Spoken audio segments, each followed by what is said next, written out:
A new year is accompanied by the excitement of the so-called New Year resolutions about how to be a new person in a new year with new goals and objectives.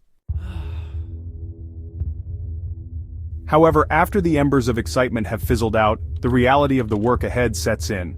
The grueling reps at the gym, the unrelenting hours of repetitive and annoyingly mundane tasks, and the often dreaded monster called failure and rejection come out swinging at your list of lofty ambitions.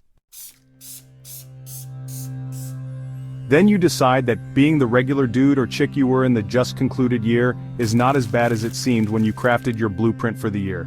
Suddenly, you're miserable at your own existence and declare, "I'll go with the flow, we only live once." The sound of a toilet flushing is heard as your New Year resolutions flow into the nearest sewer line. Does having New Year resolutions really matter? Does the lack of the same mean we're on a highway, hurtling towards the precipice of failure? Can one get to their cherished ideals without those grandiose plans? Why do we often fail to attain those goals we list at the beginning of the year? I think I have a cogent explanation for this phenomenon. First, most of the New Year resolutions are created out of excitement for the new year. The resolutions are created when dopamine levels are at their peak, and the first casualty is reality. People are practically dreaming about how much money they'll stack, the six-pack abs, which will attract the girl who rejected them, and the V12 engine-powered car that will make them the talk of town.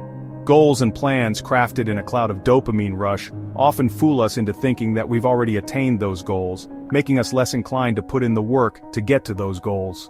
When the time to put in the hours comes, we're at a loss of what to do, and the daunting tasks ahead leave us disappointed in the knowledge that it wasn't as easy as it seemed.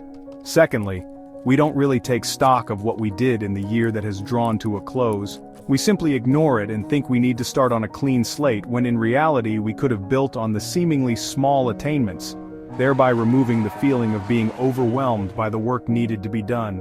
Imagine if you did a 2-mile run every day last year and you decided to increase that by 1 mile every 2 months in the new year. That would seem more attainable and realistic than setting a 10-mile goal every day. Thirdly, we create goals without considering our weaknesses and vices that hinder us from attaining the high ideals we crave. Oftentimes, constructive activities can be employed as a replacement for the destructive habits. Instead of declaring that you'll never sniff any alcoholic drinks, why not say you'll spend the time you otherwise spent drinking building your retail meth business? Just kidding. The bottom line here is pointing out the unhealthy indulgences and replacing them with healthy ones. Fourth, we really don't put much introspection into the goals we set.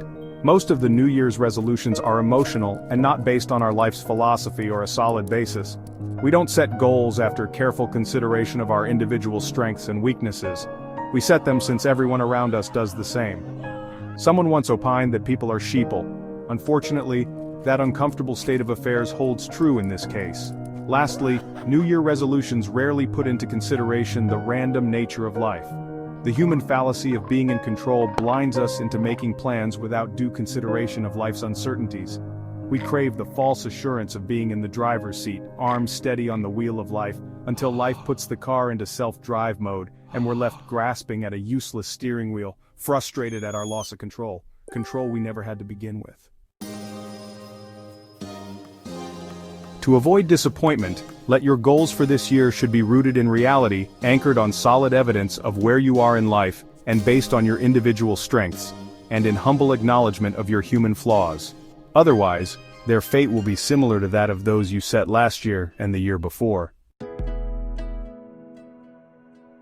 Thanks for listening, and realize that a sub to this channel should be your first New Year resolution.